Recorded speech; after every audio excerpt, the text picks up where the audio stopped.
From IBMTV International Broadcast Media, this is your report from Washington. 21 days and that's it. Here is your snapshot. Trump turned his first campaign rally into a defense of his handling of the pandemic, joking that he was healthy enough to plunge into the crowd and give voters, quote, a big fat kiss. There was no social distancing and mask wearing was spotty among the thousands who came to see Trump. Quote, under my leadership, we're delivering a safe vaccine and a rapid recovery like no one can even believe. If you look at our upward path, no country in the world has recovered the way we have recovered, end quote. Separately, Trump and his Republican allies are intensifying their attacks on Senator Harris, arguing that it's Harris who would be in charge after the election. The effort is laced with sexist and racist undertones and is aimed at winning back Republicans and independents. Trump told Fox News that Harris would assume the presidency within, quote, 3 months of Biden's inauguration, and then he called her a monster.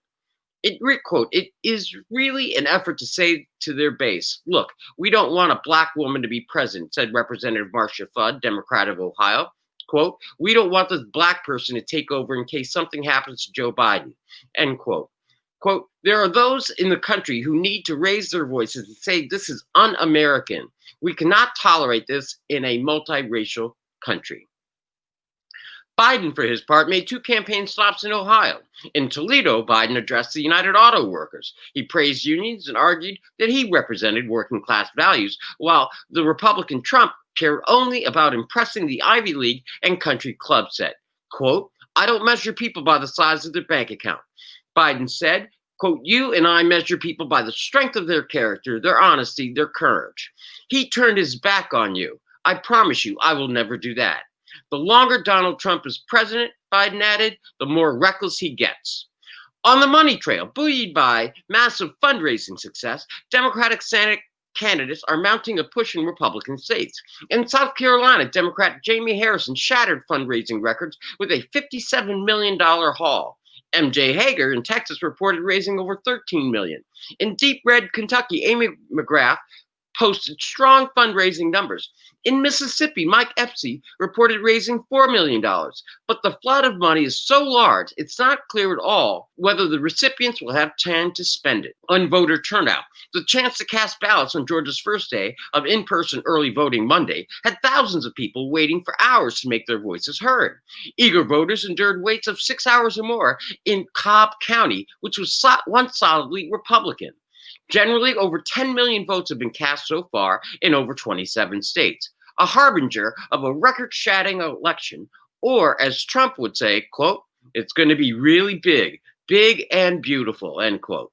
In other news, Judge Barrett will face senators' questions over her health care approach and legal precedent, and even the presidential election during a second day of confirmation hearings. Barrett presented herself to the law as conservative and fair. Democrats cast her as a threat to American health coverage. Next, a late-stage study of Johnson & Johnson's has been paused over a participant's unexplained illness, end quote. The pause is at least the second such hold to occur among several vaccines. Final stage testing of a vaccine made by AstraZeneca and Oxford University remains on hold. In Malaysia, opposition leader Anwar Ibrahim said he presented the nation's king Tuesday with evidence that he has enough support among lawmakers to topple the prime minister and form a new government, an assertion the palace denied.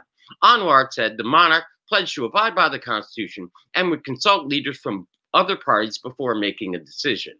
Next, unemployment across the UK spiked sharply in August, a clear signal that the jobless rate is headed towards levels not seen in 30 years when a British government salary support program ends this month and new local restrictions are imposed. In a sign of the times, KFC is ditching its iconic finger-licking good slogan and sauce. KFC said it sends the wrong message. Is nothing sacred during this COVID pandemic?